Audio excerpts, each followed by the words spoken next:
أعوذ بالله من الشيطان الرجيم بسم الله الرحمن الرحيم الحمد لله رب العالمين والصلاة والسلام على رسول الله مولانا محمد مصطفى وعلى آل صحبه وسلم مدد يا الله مدد يا رسول الله مدد يا إفري الله أما بعد.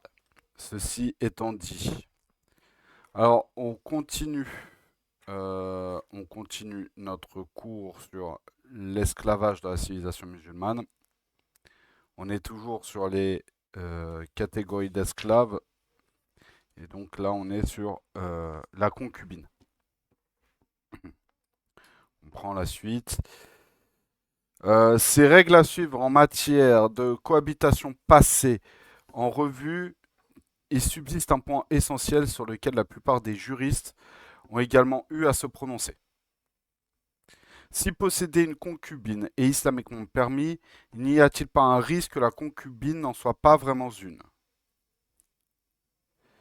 Abu Mohammed, père du célèbre Al-Juwayni, donc l'imam Al-Juwayni, il était surnommé l'imam Al-Haramain, donc l'imam des deux lieux saints. C'est comme ça qu'en fait qu'on appelle c'est comme ça qu'est défini Al-Haramain. C'est un savant né en 419 de l'Hégire, soit en 1028 du calendrier chrétien, et est mort en 478 de l'Hégire, soit en 1085. Et il est l'un des maîtres d'Abu Hamid al-Ghazali, rahimahullah, et l'un des principaux artisans de ce qu'on peut appeler le acharisme spéculatif. Il recommandait dans son livre sur la pieuse prudence, la wara, d'éviter de s'enquérir de concubines, pour la simple raison que l'on ne pouvait être assuré que les marchands aient suivi les procédures régissant la vente d'esclaves. La concubine avait-elle bien été capturée en dehors du domaine de l'islam? Le raid au cours duquel a eu lieu sa prise avait-il été autorisé ou décidé par un souverain musulman? Si, si une musulmane avait été réduite à l'état de servitude avant sa conversion, en cas de saisie en terre infidèle, l'impôt sur le butin dont elle était une partie avait-il été dûment réglé au souverain des musulmans? Parce que, on rappelle, majoritairement en islam, l'esclave, peu importe la forme d'esclavage qu'il prend, est intrinsèquement lié à la question du anfal, du butin de guerre, de la ranima. Une fois que ça est compris, ce qu'il faut comprendre, c'est est-ce que des concubines, mais l'esclave au sens large, là on s'adresse principalement sur la concubine. Pourquoi? Parce que la concubine a un statut particulier, a une importance particulière à prendre et à comprendre. Ce qu'il faut comprendre, c'est que si les conditions d'application du butin de guerre n'ont pas été respectées, quand on parle des conditions d'application, c'est les conditions d'application selon la charia. Si elles n'ont pas été appliquées, dans ces cas-là, on est face à un esclavagisme illégal, illicite. Et donc les droits que tu obtiens normalement, qu'on a vu la dernière fois vis-à-vis de la concubine, deviennent caduques si l'application stricte du droit musulman sur les questions de butin de guerre ne sont pas respectées, alors l'application et le droit qui s'applique sur la concubine deviennent caduques.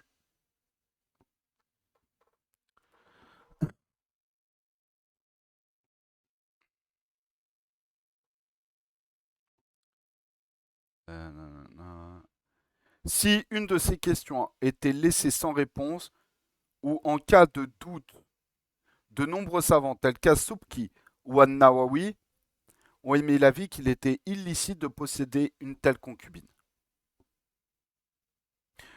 Donc là, si on prend l'avis d'As-Subki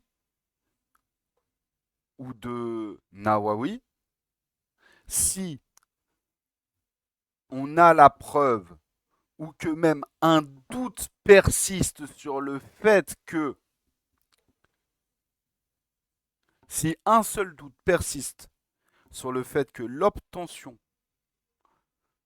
d'une concubine n'a pas respecté un des points primordiaux de la charia, dans ces cas-là, la possession de cette concubine devient caduque.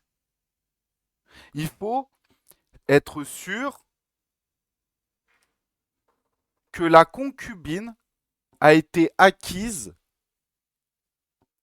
dans un cadre légal. Sinon, l'application des droits à posséder une concubine devient caduque. Wa alaykoum salam. Plus tôt, sous le califat d'Omar ibn al-Khattab, un guerrier qui avait eu des relations sexuelles avec une captive avant que le butin n'ait été rendu public avait ainsi été jugé coupable de viol. Non, je ne suis pas marocain. Le jugement s'étendait bien évidemment à tout type d'esclaves. C'est comme on l'a vu plus tôt. Là, tout ce qu'on a vu qui rend caduque le droit de la concubine, etc., etc., devient caduque également pour n'importe quel autre type d'esclave qu'on a vu précédemment dans les différents cours qu'on a eus jusqu'à maintenant.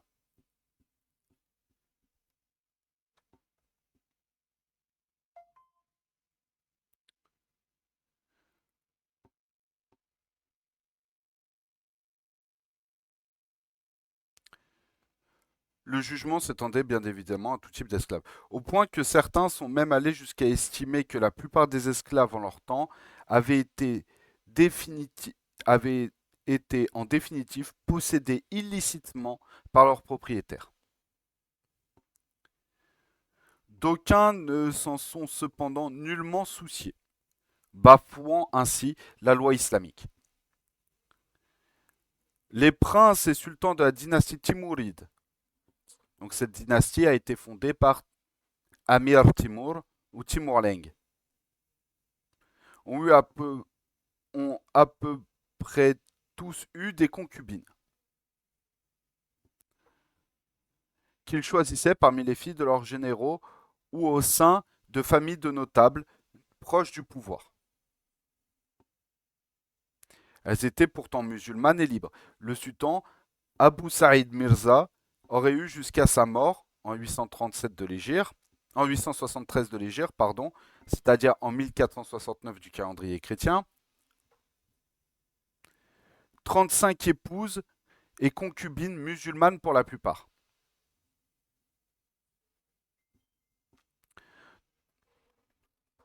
Dans l'imagerie collective, la concubine n'est alors qu'une simple esclave sexuelle à la manière de celle que l'on pouvait trouver chez les Romains ou les Grecs. Donc ça, c'est ce que s'imaginent, on va dire, les croyances populaires. Ce que pensent les croyances populaires vis-à-vis du statut, du cadre de la concubine.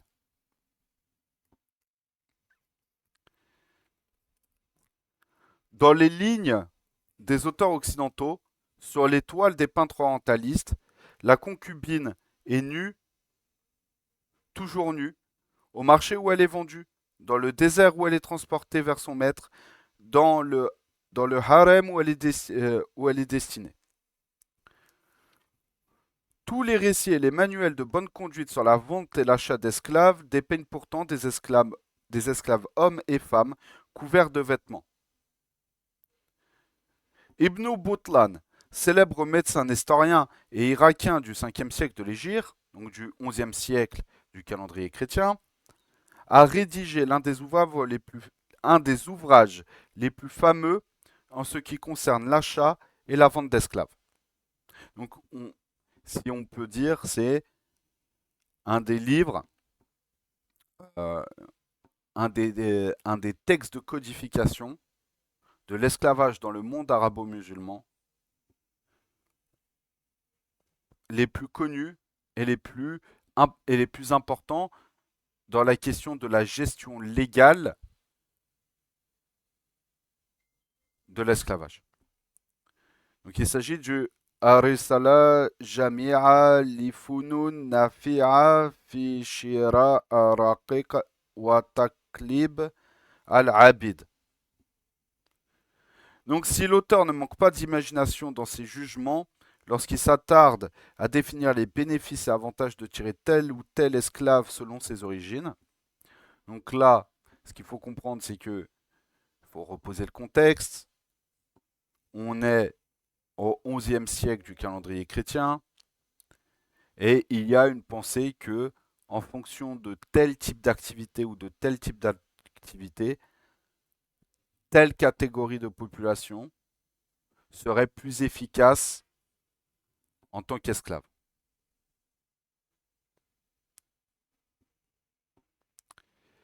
Il ne fait état que d'individus habillés.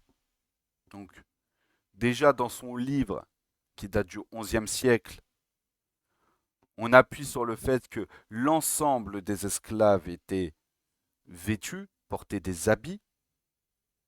Donc, encore une fois, et ça on le développe dans nos cours du lundi,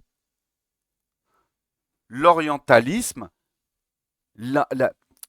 l'image imposée de l'orientalisme, par exemple du harem, de la concubine, etc., etc., est une image faussée, tronquée par les fantasmes d'occidentaux vis-à-vis de la société, de la culture et de la société, de la culture et des mœurs orientales. Et ça, par exemple, on le voit aussi dans un livre connu, qui est un livre d'origine occidentale, qui est aussi Les Mille et Une Nuits. Certes, qui s'inspire de contes et de récits populaires orientaux, et notamment de la civilisation musulmane, donc les contes et récits populaires que l'on entendait beaucoup dans la société musulmane, mais réarrangés, modifiés, tronqués, falsifiés, pour aller dans le sens d'une idéologie et aller dans le sens d'une vision occidentale, d'une certaine manière aussi islamophobe. Attention, comprenez bien ce que je veux dire. Quand je dis que d'une certaine manière ils sont islamophobes, pour ça il faut reprendre les buts profonds de l'orientalisme. La majorité des orientalistes n'ont pour but d'analyser l'histoire, l'anthropologie, la théologie, les langues orientales et a fortiori, selon ce qui nous intéresse, tout ce qu'on a vu, mais lié à la civilisation musulmane, la civilisation arabo-musulmane,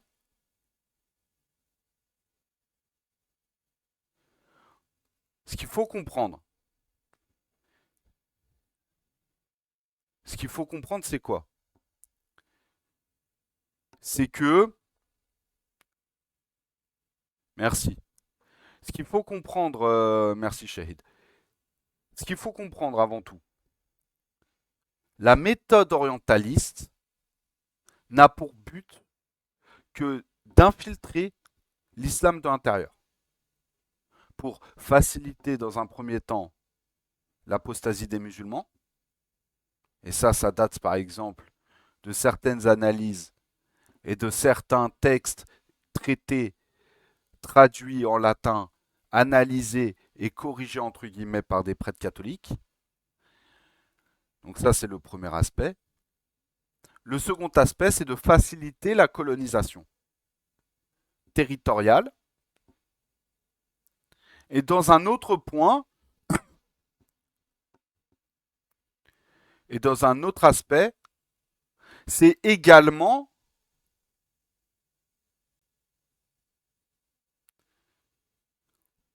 d'une autre manière de faire apostasier les musulmans. Comment? Maintenant, en amenant une idéologie qui n'est pas naturelle, qui n'est pas traditionnelle aux régions musulmanes. En amenant, par exemple, les principes républicains, la laïcité, etc. En effaçant l'héritage traditionnel éducatif et la pédagogie traditionnelle que l'on trouvait, par exemple, dans les madaris, les médersa, etc., les médressés, etc. En, en fermant les awiyas,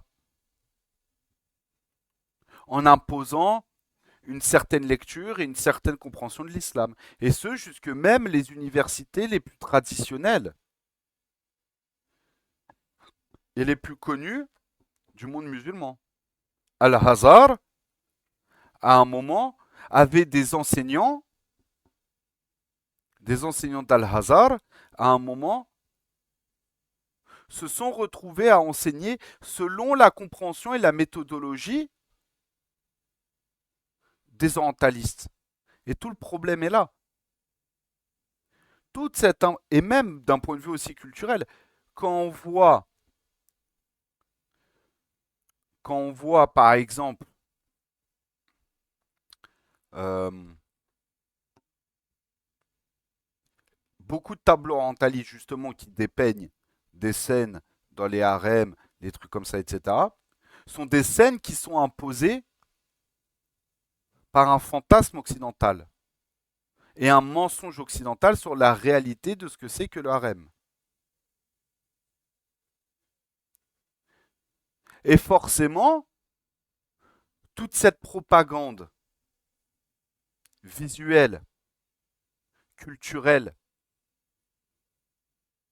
occidentale sur la critique de la culture et de l'héritage traditionnel et civilisationnel de l'islam a imposé des clichés que l'on retrouve encore aujourd'hui. Quand vous, je ne sais pas si vous avez vu le reportage Hollywood et les Arabes,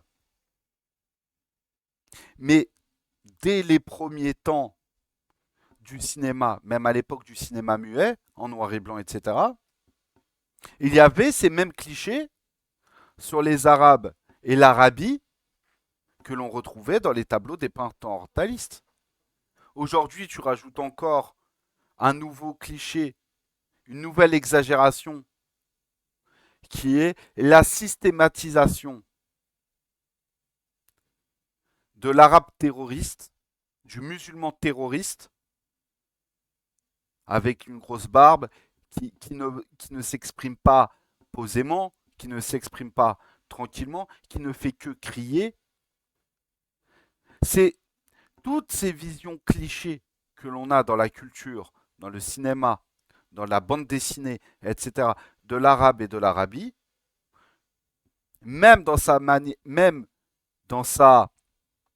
branche la plus contemporaine avec maintenant la problématique qui est certes apparue avec des groupes comme Daola, Daesh, Al-Qaïda ou autres, la problématique qui a amené ces groupes-là est également aussi d'un point de vue symbolique et visuel, dans le sens où,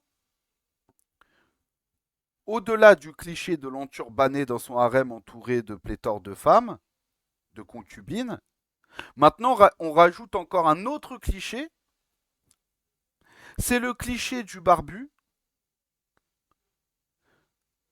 qui euh, porte une ceinture d'explosifs qui peut péter à tout moment, etc. Tout le problème est là, c'est que cet héritage visuel,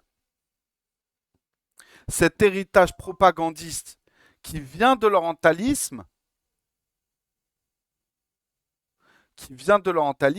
en fait, maintenant amène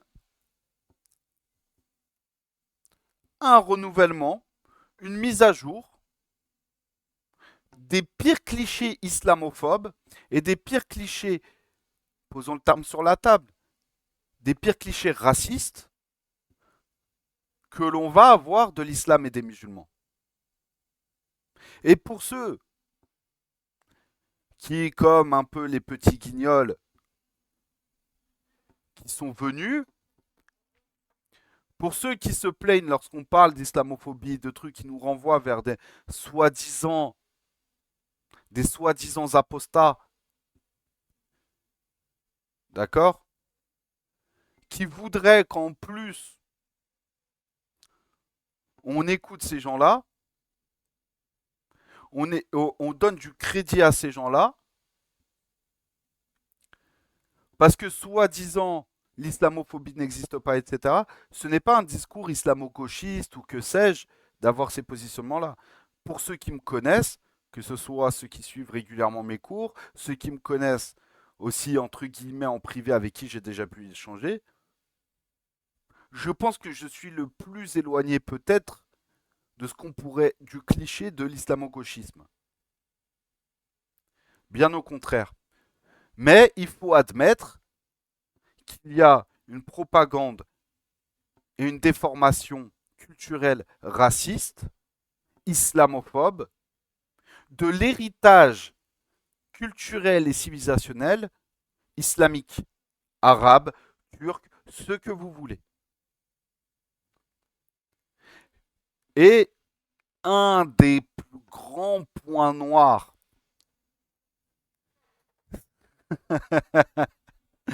ah non, moi c'est, je ne qualifierais pas, je ne mettrai pas en avant mon obédience. Respecte-moi s'il te plaît, Harry. Mais plus sérieusement, mais un des plus grands points noirs, des plus gros clichés, des plus gros problèmes de cette propagande-là, c'est la transmission et la visualisation du harem. Où certains ont le cliché de la femme musulmane, elle est soit dans son grand voile noir, où on voit que les yeux, etc., sans prendre en compte justement l'héritage juridique, légaliste, qui a posé justement les questions et les bases de justement pourquoi est-ce que dans beaucoup de cultures et dans beaucoup de civilisations, vous voyez des photos du siècle dernier, 18e, 19e siècle, avant la chute du califat ottoman et la colonisation et l'influence culturelle occidentale, qu'elle soit euh, américaine, capitaliste, matérialiste, ou qu'elle soit internationaliste, communiste, socialiste, avant ces influences-là, vous regardez des photos du 18e, 19e siècle dans le monde musulman, amusez-vous si vous voulez sur Internet, vous allez taper des villes musulmanes connues, photos femmes, par exemple, femmes Istanbul, 19e siècle. Vous voyez, je ne dis pas que c'est toutes les femmes qui portaient ce genre d'habits, mais c'était pas quelque chose de nouveau. C'était pas quelque chose de marginal que des femmes portent des voiles intégrales. Pourquoi? Parce que la civilisation musulmane, et notamment son imprégnation et son organisation légale, légaliste, juridique, c'est justement poser la question de à quel moment le visage de la femme devient une aura ou pas. Donc une aura, pour le repréciser, c'est une partie du corps à cacher. Pas, une partie du corps à cacher. Et donc, pour revenir aux clichés, les clichés vis-à-vis de la culture musulmane, tu as déjà ce premier cliché de la femme qui est cachée derrière son grand voile noir, etc., etc. Et le deuxième cliché, c'est la femme a tellement un aspect secondaire dans la civilisation musulmane qu'elle est soit, comme on vient de le voir, cachée derrière un grand voile, soit elle est réduite à l'état de jouet sexuel pour les hommes, pour les sultans, ce qui est un non-sens. Ce qui est un non-sens. Pourquoi? Parce que de un, les femmes qui ont éduqué des hommes et des grands savants, il y en a beaucoup. Il y en a beaucoup. Même dans les même parmi les savants, entre guillemets, les plus radicaux. Exemple tout bête, si vous vous intéressez un petit peu à la biographie du Cheikh Ibn Taymiyyah, rahimahullah, vous verrez que parmi ses enseignants, il y avait sa tante. Sa tante qui était elle-même une enseignante traditionnelle dans le hadith auprès des jeunes filles comme des jeunes garçons. Elle enseignait le hadith dans des assises, dans des assises auprès des jeunes. Aïcha, al-Mu'minin, notre mère des croyants, Aïcha radiallahu anha, a eu énormément d'élèves à qui elle a transmis, et filles comme garçons, à qui elle a transmis justement certaines notions de tafsir, certaines notions de fiqh et de droit, notamment vis-à-vis des droits de la femme, du droit conjugal.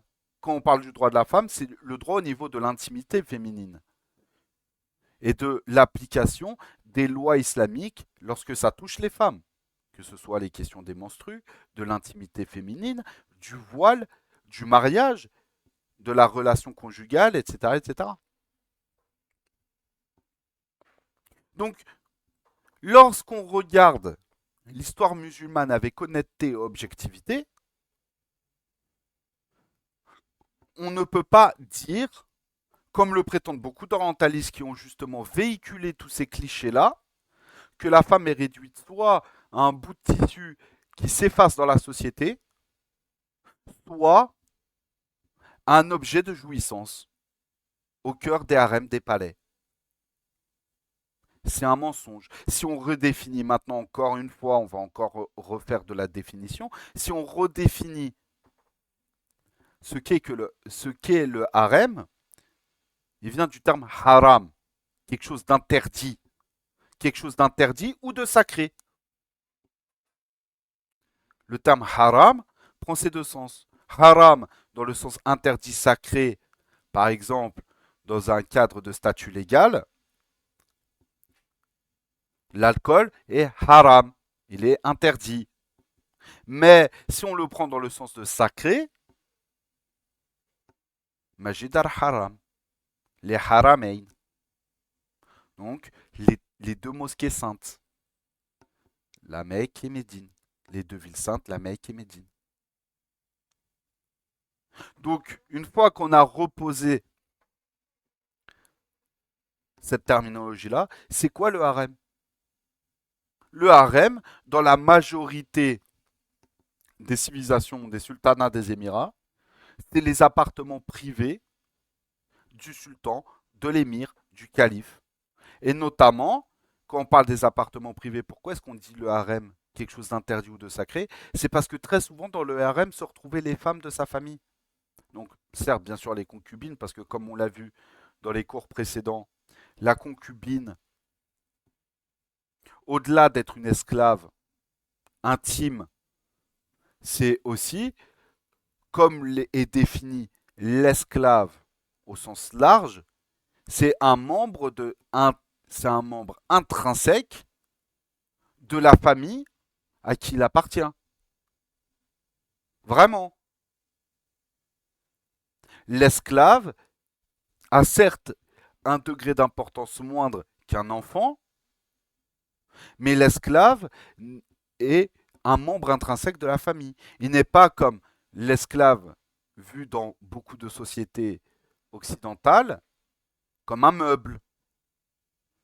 C'est-à-dire que dans beaucoup de sociétés de civilisation occidentale, que ce soit les Scandinaves, les Gallo-Romains, les Romains, les Grecs, ou même après l'esclavage tel qu'on le connaît, le commerce triangulaire, c'est-à-dire que l'esclave n'est pas à égale échelle avec un cheval dans la civilisation islamique. Au contraire, au contraire, comme ça a pu l'être dans les différentes sociétés occidentales.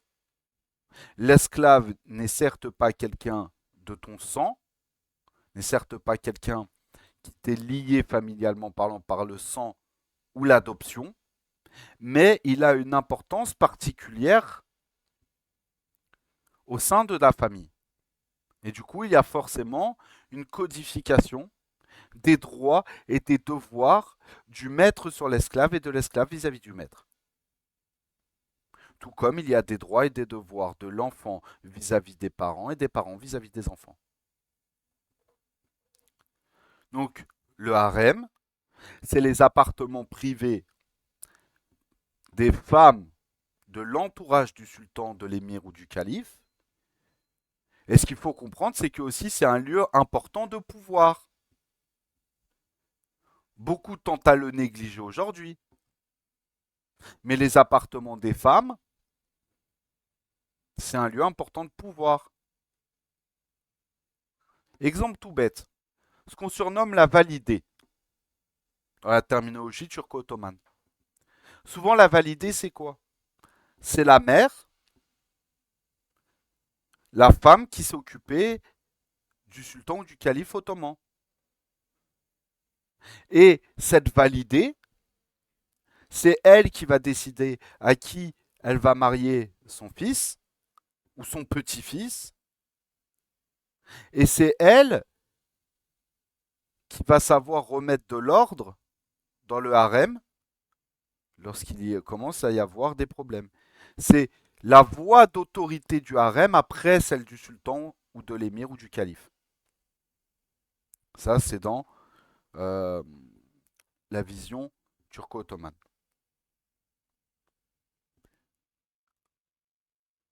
Quand on prend par exemple le cas de Roxelane, qui a été au début une concubine, puis la femme, puis l'épouse officielle de Kanuni Sultan Suleiman. Soliman le Magnifique pour les Européens qui pourraient nous écouter. Roxelane avait qu'on le veuille ou non, avait un pied dans la politique et un pied dans les décisions de l'État, juste par le fait qu'elle partage la couche de Kanuni Sultan Suleiman. Pourquoi? Parce que les femmes entendent les échos, entendent les échos, euh, conseillent par moments, apaisent par moments, conseillent et orientent une vision du sultan ou du calife. Donc rabaisser le... Je vais être cru dans ce que je vais dire, mais rabaisser le harem à, j'ai envie de dire, un club libertin islamique, c'est un non-sens d'un point de vue historique, d'un point de vue théologique et d'un point de vue même civilisationnel. Ça démontre encore une fois la bêtise, les clichés et la manipulation de l'Occident impérialiste et orientaliste sur la tradition islamique et le cliché qu'ils ont imposé de ce qu'est la culture, la civilisation et la tradition musulmane.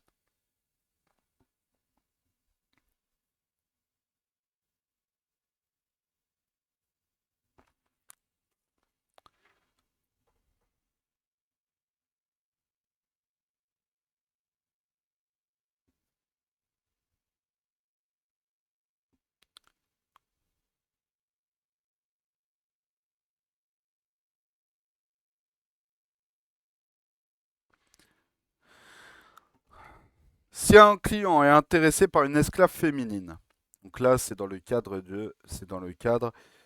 d'un achat. Donc si un client est intéressé par une esclave féminine, il est certes en droit de l'observer plus distinctement, mais jamais en public. Les ventes étaient toutes conclues entre personnes privées, sans intervention de mercantis, ni, bien sûr, d'exposition sur les marchés. Et ça, c'est euh,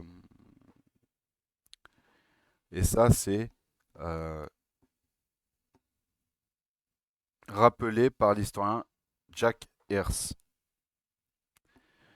En privé, l'esclavage pouvait alors être observé sans une partie des vêtements, à condition que les organes génitaux soient couverts. Pourquoi? Parce que la femme, en fait, qui est censée être concubine, n'est pas censée être musulmane. Du coup, la femme non musulmane, et donc esclave à ce niveau-là, n'a pas la même obligation de pudeur et euh, de pudeur et du fait de s'habiller avec un long voile, de cacher sa aura, etc., comme peut l'être la femme musulmane. C'est pour ça que, généralement, lorsqu'il s'agit d'achat de concubines, les ventes ne se faisaient pas publiquement. Les ventes ne se faisaient pas euh, comme, encore une fois, c'est cliché dans certaines choses, mais par contre, comme ça a pu se faire dans l'esclavage transatlantique, le commerce triangulaire, où les femmes, pour démontrer que les femmes étaient de futures bonnes mères nourricières, on les mettait nues devant tout le monde pour montrer qu'elles avaient une poitrine prédominante qui sous-entendrait qu'elles auraient beaucoup de lait, des hanches larges qui permettraient justement le fait de porter des enfants. C'était pas le cas en terre d'islam. C'est cette vente un petit peu euh, exhibitionniste. Généralement, quand tu voulais acheter une concubine, ta concubine, c'est comme ta femme. Tu veux pas que tout le monde puisse la regarder, puisse la toucher. De manière générale, c'est comme ça. C'est pour ça que les ventes de concubines, généralement, elles étaient présentées publiquement en public, mais habillées.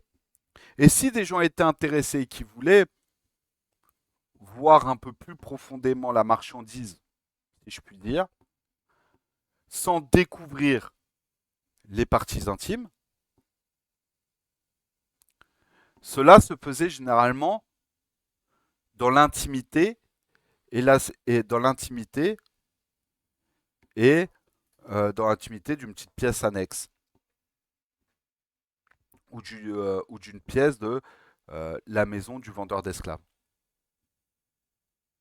Mais, mais cette exposition ne se faisait pas publiquement, elle ne se faisait pas au devant de tous.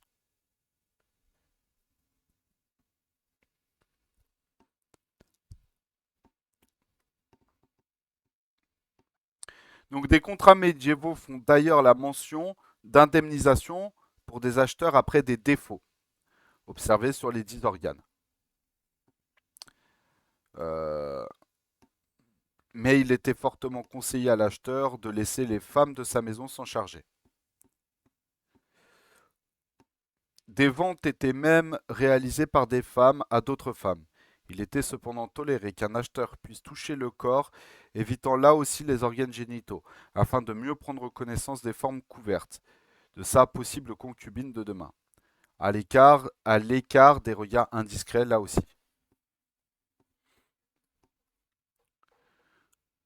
Après le marché viendra parfois le harem.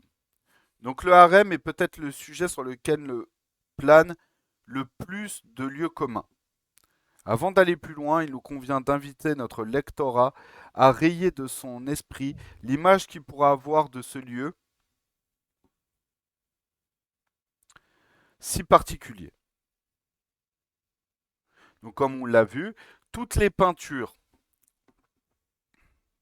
montrant des femmes nues et traînant lascivement autour d'un bain sont fausses et ne reposent sur aucune réalité. Comment aurait-il pu en être autant puisqu'aucun de ces peintres n'a pu avoir l'opportunité d'y mettre les pieds? Donc, aucun peintre, toutes les peintures orientalistes que vous voyez qui représentent le harem, c'est impossible qu'elles soient réalistes et peintes à partir d'une vision réelle. Pourquoi? Parce que le peintre n'a jamais à aucun moment mettre les pieds dans le harem. Donc, le harem est une déformation du terme de haram, interdit ou sacré, comme on l'a vu plus tôt. Par définition, le harem est donc un endroit défendu au plus commun des étrangers de la maison. Pour aller au plus simple, le harem était avant tout et surtout le lieu de vie des concubines ou des femmes d'un maître donné. Souvent un notable, lequel pouvait alors s'en acheter plus d'une. Elles avaient leur chambre, un salon, une salle de bain et tout le confort nécessaire à une vie de luxe intramuros. Enfermées certes, elles y vivaient habillées et libres dans leurs occupations, bien que sous la surveillance non pas d'un eunuque, comme le veut la légende, mais souvent d'une concubine plus âgée et à l'autorité entendue et respectée. Euh, Bien sûr, elles pouvaient avoir à partager la couche avec le maître au besoin, mais là n'était pas leur seul rôle. Elles devaient aussi accompagner le maître lors d'un repas, d'une balade ou durant un simple moment de décontraction. Ce qu'il faut comprendre, c'est que, pareil, encore une fois, le cliché de la concubine est uniquement euh, un objet de jouissance, une esclave de jouissance. C'est pas totalement le cas. Très souvent, lorsqu'il s'agissait de commerçants riches ou de personnes importantes dans le cadre du pouvoir, des vizirs, des gouverneurs, etc., ou directement des sultans, des émirs ou des califes, même s'il est vrai qu'il pouvait y avoir des concubines qui étaient un petit peu plus jolies que les autres, qui plaisaient un petit peu plus au sultan que les autres, qui partageaient, enfin du maître, qui partageaient la couche du maître. Maintenant, majoritairement, les concubines étaient beaucoup plus utilisées comme outil de distraction lors des dîners mondains. Généralement, les concubines étaient utilisées comme danseuses pour secouer les éventails, chanteuses, etc., etc. Elles étaient, c'était l'équivalent aujourd'hui des, c'était toute proportion gardée, c'était un petit peu l'équivalent du bouffon du roi qui amusait la cour. Les concubines, c'était ça. C'était des gens qui occupaient la cour, qui occupaient les dîners mondains de par leur danse, leur chant, le service du repas, etc., etc. C'est pas, euh, comment je pourrais dire, ce n'est pas, on va dire, une prostitution légale, légiférée, comme le pensent beaucoup. C'est beaucoup plus. Au plus tu as de concubines qui font de belles animations dans tes dîners, au plus ça démontre de ta richesse, de ta, ta puissance culturelle, ton soft power, si on peut utiliser ce terme-là, et de ton influence.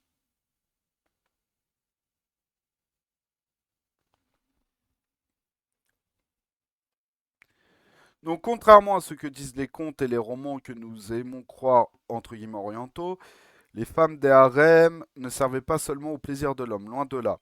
La plupart d'entre elles surveillaient jour après jour les travaux domestiques et même les affaires, transactions, investissements de toutes sortes pour le compte des maîtres.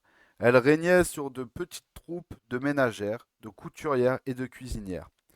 Certaines gouvernaient d'une main ferme des ateliers de poterie. Et donc ça, c'est toujours rapporté par Jack Hearst. Donc ça, c'est rapporté par Jack Hearst. Voilà. Ce n'est pas tout. Quant aux concubines, des grands noms de la politique, elles assumaient de haute responsabilité, recrutaient les espions, préparait même les expéditions armées et se trouvait au premier rang lors des batailles de paix.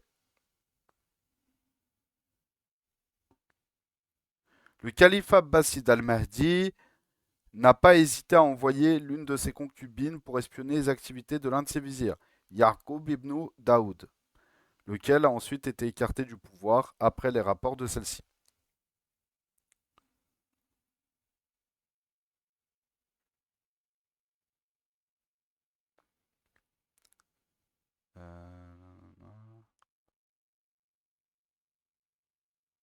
Il est question des Kahramana,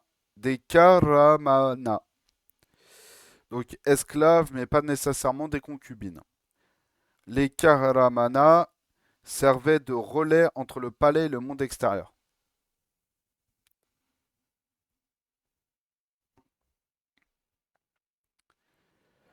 Parfois entre les concubines du harem et des partenaires en affaires. À la fois espionnes, entremetteuses, elles ont longtemps été des éléments essentiels à la vie ou la survie du pouvoir et certaines d'entre elles n'ont pas échappé à la postérité. On peut par exemple prendre l'exemple de Zaidan, qui, chargé de la détention des prisonniers politiques de haut rang, était aussi gardienne des joyaux de l'État. En 305 de l'Hégire, c'est-à-dire en 918 du calendrier chrétien, une certaine Soumal a été nommée responsable d'une cour d'appel.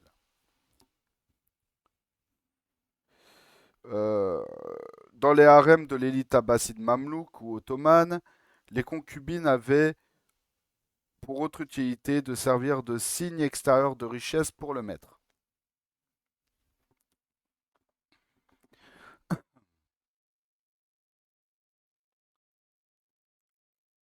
Celui-ci aimait s'entourer d'elles lors de cérémonies ou de célébrations, moments durant lesquels ces dames pouvaient en outre faire la démonstration de leur talent. La poésie d'abord, le jeu d'un instrument parfois, le chant le plus souvent. Elles pouvaient aussi se voir apprendre l'astronomie, la littérature, la géométrie ou la calligraphie. Concubines d'élite, ces dernières étaient l'équivalent, malgré des différences certaines, des courtisanes des cours de la chrétienté. Oui, c'est plutôt courtisane. J'ai dit bouffon du roi, c'est plutôt courtisane. Évidemment sélectionnées en amont, les femmes esclaves de la bourgeoisie bagdadienne, ou kérotes, devaient suivre une éducation extrêmement poussée, durant laquelle elles apprenaient non seulement l'islam, mais aussi les bonnes mœurs, al-adab et les arts. À ces captives non musulmanes, on enseignait les principes de l'islam et tous les arts et métiers propres à en faire des compagnes accomplies, en développant chez chacune les dons particuliers qu'elle manifestait. Elles apprenaient à coudre, broder, chanter, jouer de la musique, montrer des marionnettes, dire des contes et des poésies. Et donc ça, euh, Frédéric Hitzel, et donc ça c'est une citation de Frédéric Hitzel. Donc d'après Ibn Boutlan, nous savons qu'il était commun en Orient. Donc, d'après Ibn Boutlan, nous savons qu'il était commun en Orient d'envoyer ses filles à Médine et à la Mecque pour une période s'étalant sur 6 ans, durant laquelle elles devaient fréquenter les professeurs les plus doués dans leurs domaines respectifs. À Al-Andalus, où les Omeyyades de Cordoue importeront le modèle de la courtisane, leur formation était achevée entre Séville et Grenade. Rachetées ensuite par les hommes les plus riches de la région, certaines donnaient alors de véritables prestations scéniques lors de banquets ou cérémonies.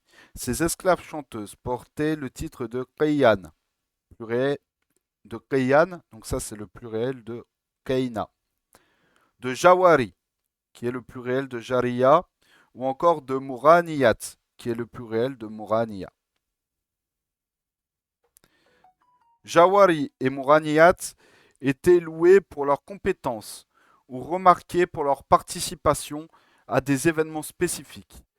Mais les Kiyan constituaient apparemment une classe à part, Elles étaient valorisées au-delà de leurs capacités en tant que divertissements sexuels ou musicaux, et leurs services pouvaient rapporter d'énormes sommes d'argent. Donc ça, c'est une citation de Lisa Nilsson. Et donc les différents titres qu'on a vus, donc Qiyan, Jawari et Moraniyat, ces titres pouvaient aussi être donnés à des femmes libres. L'on a pour exemple la dumesseur du calife Harun al-Rashid, Ulayya bintul Mahdi, qui est décédée en 210 de l'Hégire, soit en 825 du calendrier chrétien, qui était une musicienne appréciée de son temps. La seule différence avec ses consoeurs non libres consistait dans le fait qu'elle ne se produisait que dans des cercles très restreints, principalement pour sa famille. Certaines étaient par cette voie devenues de véritables stars, telles que Harib, dont on parlera à la fin de notre ouvrage Support pour ce cours, probablement la plus fameuse des esclaves chanteuses de l'ère abbasside. Souvent les autrices de leurs propres œuvres, elles pouvaient même, pour certaines, réciter le Coran de bout en bout, selon les plus strictes règles du tajwid. Un plaisir qui n'était pas seulement masculin. Les femmes libres sont également connues pour apprécier la compagnie des chanteuses et des courtisanes les plus accomplies. Tout comme les hommes, elles appréciaient leurs compétences artistiques et culturelles. Et donc ça, c'est tiré des travaux de Pernia Myrne. Euh, Abada, la mère du vizir Jarfar ibn Yahya al-Barmaki. Donc les Barmakides constituaient une famille perse très influente au début de l'ère abbasside. Ils étaient autrefois des bouddhistes dirigeant le monastère de Nava Vihara, et ils seront et deviendront gouverneurs et vizirs du califat abbasside sur plusieurs générations. Après, bien sûr, leur conversion à l'islam. On avait donc la mère du vizir Jafar ibn Yahya al-Barmaki. On avait plusieurs centaines au début du 9e siècle de l'ère chrétienne. Posséder ce type d'esclaves n'a cependant pas constitué une nouveauté. L'utilisation des femmes esclaves comme musiciennes de cour a des racines anciennes au Proche-Orient et en Arabie. Et donc, c'est toujours selon les travaux de Lisa Nilsson. Du coup, on va s'arrêter là, Inch'Allah. On va s'arrêter là, Inch'Allah, et on va prendre 5-10 minutes de questions. De questions, d'échanges, enfin bref, vous avez compris. Bon, il est parti. Alors, est-ce que sur TikTok, il y aurait des questions par rapport à ce qu'on a vu? Par rapport à ce qu'on a vu en priorité, et après, bien sûr, s'il y a d'autres questions, Inch'Allah, et après, bien sûr, s'il y a d'autres questions, Inch'Allah, vous pourrez également les poser, mais je priorise les questions qu'on a vues dans ce cours.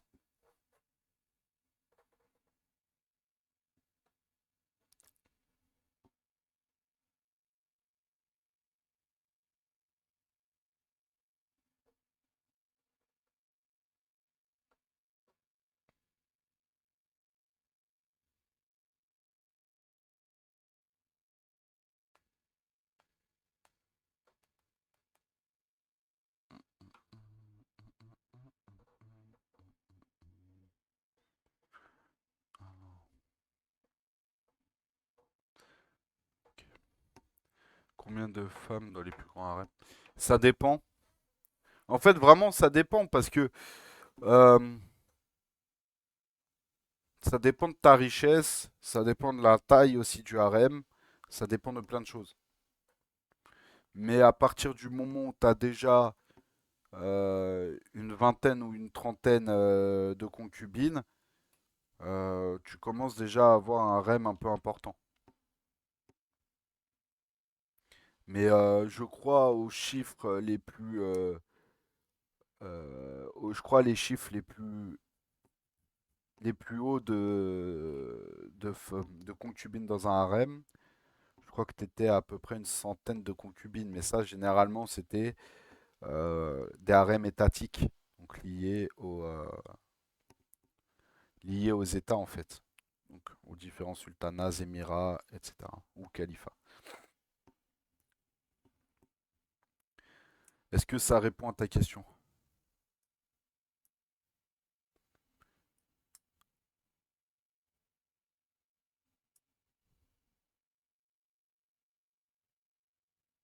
Mais ouais, déjà, quand t'avais une vingtaine, une trentaine de concubines, tu commences à être bien en fait.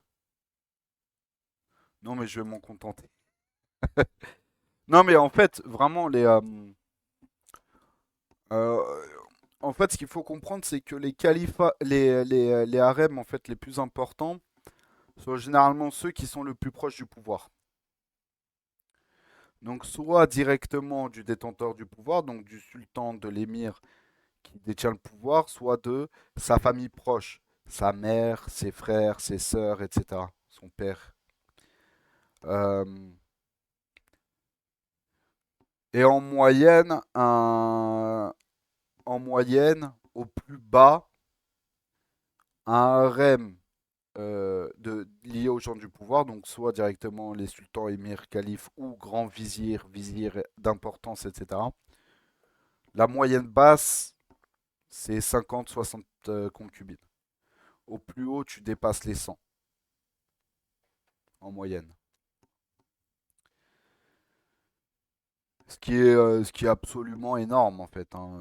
Voilà, c'est absolument énorme. Comme je t'ai dit, tu as déjà pour un harem, pour un harem, pardon, de base, d'un commerçant un peu riche ou d'un petit vizir ou d'un propriétaire terrien un peu important, etc. La moyenne, c'est entre 15 et 20 au plus bas, 30-40 au plus haut, tu vois. Donc, si je te laisse maintenant un peu t'imaginer, euh, je te laisse un petit peu t'imaginer, mon frère, la, le, la comparaison que tu peux te faire dans ta tête avec la taille du truc, quoi. Je vois l'histoire. Voilà. Alors, est-ce qu'il y aurait d'autres questions, Inch'Allah? Mais il faut pas oublier que, en fait, quand on parle de concubine, on parle aussi de droits et de devoirs vis-à-vis de la concubine. Certes, on a certains droits, mais les devoirs que l'on a vis-à-vis de la concubine sont les mêmes devoirs que l'on a vis-à-vis de n'importe quel esclave, c'est-à-dire la vêtir, la nourrir, lui donner un, un lieu de vie décent, etc. Mais vu que, majoritairement parlant, les concubines étaient quand même un petit peu des esclaves, un petit peu d'élite, un petit peu de luxe, forcément tu vas pas dépenser les mêmes, la même quantité d'argent pour une concubine que tu vas le dépenser pour euh, une bonne, comme on dit. Une bonne dans le sens, c'est la vision des bonnes ou des filles au père que l'on a dans le monde occidental. Donc, celle qui, comment je pourrais dire ça? Celle qui va s'occuper des tâches ménagères, de s'occuper des enfants, des trucs comme ça. Tu vas pas dépenser la même somme d'argent pour une bonne, une fille au père, etc., une nounou, que tu vas dépenser pour une concubine.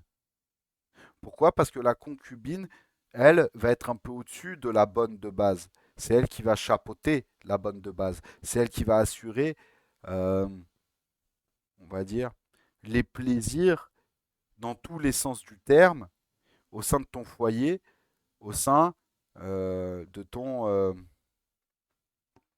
au sein euh, de ton lieu de vie ou de ton palais. Donc forcément, tu vas dépenser plus d'argent pour une concubine. Moi, je suis le mazhab Hanafi.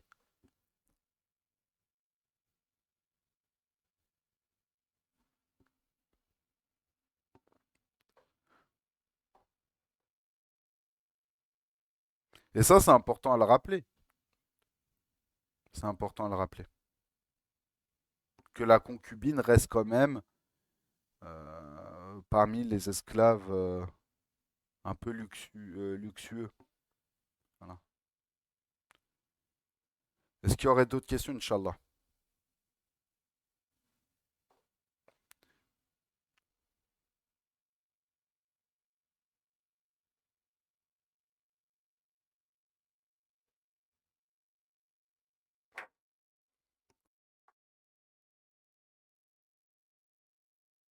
Ok. Est-ce que sur TikTok, il y aurait d'autres questions ou on s'arrête là? C'est quand les lives? Les cours ici, c'est le lundi de midi à 1 heure, le lundi de 17 h à 18 h, sauf si changement de dernière minute. Voilà. Le mercredi de midi à 1 heure, le mercredi de 17 h à 18 h, donc le lundi de 17 h à 18 h aussi. Le jeudi de 20 h à 22 h avec une pause en fait entre 20 h et 22 h. Une petite pause de 20 à 30 minutes en moyenne. Euh, sur TikTok, le dimanche. Et après, l'autre, c'est le dimanche de 20 h à 22 h, pareil avec une pause. Wa alaykoum salam. Il n'y a pas de souci avec ça. Et bah en fait, si tu vas en description, ouais, il y a une chaîne YouTube, mais les vidéos sont non répertoriées. Pour l'instant, si tu veux revoir les cours qui ont été faits au préalable, il faut rejoindre le serveur Telegram et tu peux y accéder par la chaîne YouTube. Pour l'instant, les cours sont en privé uniquement sur le serveur Telegram. Mais après, peut-être que par la suite, je les mettrai publiquement, bien sûr, avec l'acceptation, l'acceptation en fait des personnes qui ont rejoint en fait l'institut sur Telegram. Voilà. Mais pour l'instant, elles restent en non répertorié, elles ne sortent pas du serveur Telegram. Et si tu fouilles un petit peu, tu trouveras aussi des annexes de cours, euh, certaines annexes au niveau de certains cours, qui sont des documents PDF aussi qui complètent certaines informations. Hein. Tac tac, est-ce qu'il y aurait d'autres questions?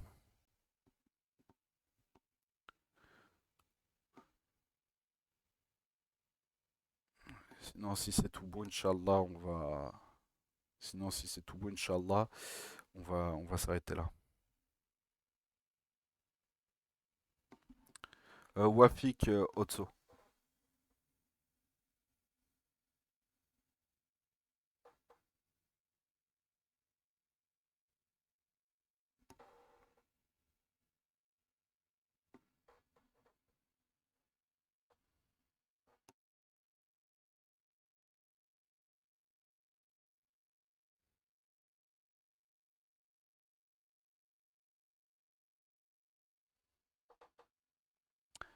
Donc, si c'est tout bon, Inch'Allah, Subhanaka Allahumma wa bihamdik.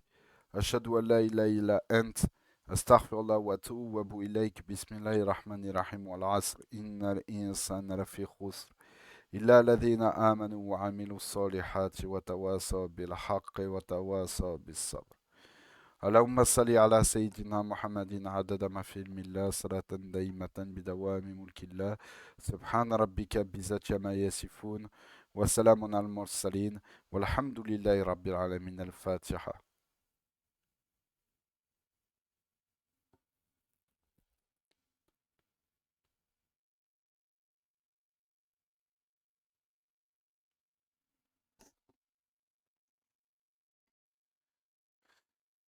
السلام عليكم.